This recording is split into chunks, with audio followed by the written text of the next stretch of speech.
है तीन बुरे कर्म बताओ। अपने तीन वो बताइए जहाँ पे आपने क्रूरता दिखाए। हाइड बाबा यूएस से। नवरात्रि। जीवन भर के कर्म और पापों से क्षण भर में मुक्ति कैसे मिले।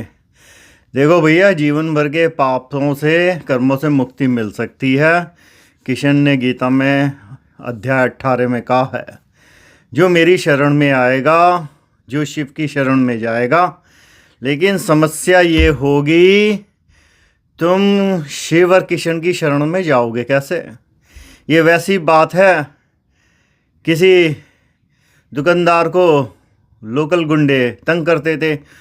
उससे किसी ने कहा, भाई तू अगर मंत्री के साथ मीटिंग हो गई तेरा काम हो जाएगा। अब वो मंत्री तक पहुंचेगा कैसे। तो यहाँ तो बात हो रही है किशन की और शिव की। तो क्या है, जब तक तुमने जो पाप करे हों, जो बुरे कर्म करे हों, उनसे जो साम्राज्य बनाया हो वो नहीं छोड़ देते। जैसे पापी चंद, पापी राम और पापी शंकर जब फ़कीर के पास आए, फ़कीर ने कहा जो भी तुमने धन दौलत कमाई है वो सब छोड़ दो, क्योंकि वो पाप उसके लिए हुए थे, बाकी तो तुम तो सच्चे अच्छे इंसान हो। तो उन्होंने अपना साम्राज्य सब छोड़ दिया और वो पाप और कर्म मुक्त हो गए। अगर जाके देखो, अशोक ने सब कुछ छोड़ दिया जो उसने रक्त बहा के कमाया था। महावीर ने अपना राज्य छोड़ दिया, शायद एक वजह ये रही होगी, जब उसे लगा होगा जो उसके एंसेस्टर के पास पैसा है वो सही ना हो। बुद्ध की भी यही कहानी रही हो, बुद्ध भी राजा राजकुमार। समझो फ़र्क को।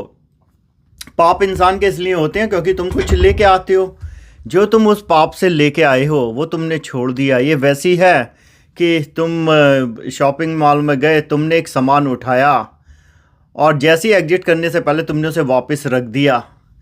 तो जीवन में जब तक सांस नहीं छोड़ी, मीन्स एग्जिट नहीं हुई बॉडी, ठीक है, बॉडी के एग्जिट होने से पहले या सोल के बॉडी से निकलने से पहले अगर वो चीज़ों का पश्चाताप तुमने कर लिया, तुम्हें ये बोध हो गया जो तुमने कमाया तुम्हारा कुछ नहीं। लेकिन समस्या ये है, तुम जिन दुकानों पे जाते हो, ठगाई पे जाते हो, तुम उन्हें पैसा दे दोगे। सवाल यही है कि वो वापस करना, वो पश्चाताप करना, वो शिव से एक जोड़ता है। ये एहसास करना, हाँ मेरे से गलती हुई है, आप कन्फेशन करिए।